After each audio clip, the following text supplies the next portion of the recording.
ഒരു വർഷമായി പെൻഷൻ കിട്ടാതിരുന്ന കോട്ടയം പാറമ്പുഴ സ്വദേശി തങ്കമ്മയെ പ്രേക്ഷകർക്ക് ഓർമ്മയുണ്ടാകും. ഭക്ഷണത്തിന് പോലും മറ്റുള്ളവരുടെ മുന്നിൽ കൈനീട്ടേണ്ടി വന്ന തങ്കമ്മയുടെ ജീവിതം മാതൃഭൂമി ന്യൂസ് സംപ്രേഷണം ചെയ്തിരുന്നു. വാർത്തയ്ക്ക് പിന്നാലെ തങ്കമ്മയ്ക്ക് സഹായമായി എത്തിയിരിക്കുകയാണ് ഉമ്മൻചാണ്ടി സ്മൃതി കേന്ദ്രം. ഈ അരി കിട്ടും, പിന്നെ ഞാൻ എൻ്റെ മുളകാണ് കടിച്ചു കൂട്ടി കഞ്ഞി കുടിക്കും. കറിയൊക്കെ വെച്ച നാളുകൾ മറന്നേ. കറി ഇല്ലേലും വേണ്ടിയില്ല, എനിക്ക് മരുന്നാണ് അത്യാവശ്യം. എന്നെ കൊണ്ടൊന്നും നടക്കും. ഇന്നാളെ ഞാൻ കുറച്ച് വിഷം കുടിച്ചാത്താലെന്നെ ഈ അത്രയ്ക്കും ബുദ്ധിമുട്ടാണ്.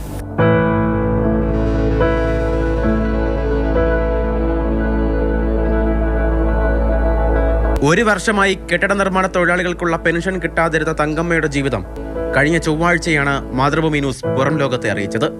മരുന്നിന് പോലും പണമില്ലാതെ ബുദ്ധിമുട്ടിയ തങ്കമ്മയ്ക്ക് വാർത്ത തുണയായി. 2 മാസത്തെ പെൻഷൻ തുക ജനശ്രീ മിഷൻ ഉമ്മൻചാണ്ടി സ്മൃതി കേന്ദ്രം കൈമാറി. മാതൃഭൂമി ന്യൂസിലൂടെയാണ് അമ്മയുടെ ദയനീയസ്ഥിതി പുറം ലോകം അറിഞ്ഞത്.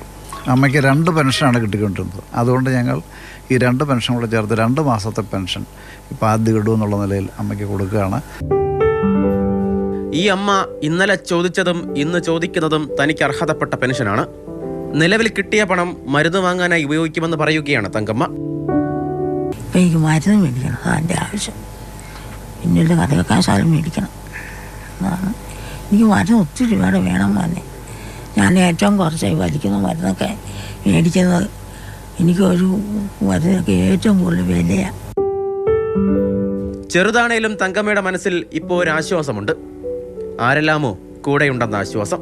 മുഖ്യമന്ത്രിയും കൂട്ടരും ക്ഷണിക്കപ്പെട്ടവരുമായി മുഖാമുഖം കാണുമ്പോൾ സാധാരണക്കാരന്റെ മുഖങ്ങൾ നിങ്ങളുടെ മുന്നിലേക്ക് എത്തിക്കാനായതിൽ ഞങ്ങൾക്കും സന്തോഷം.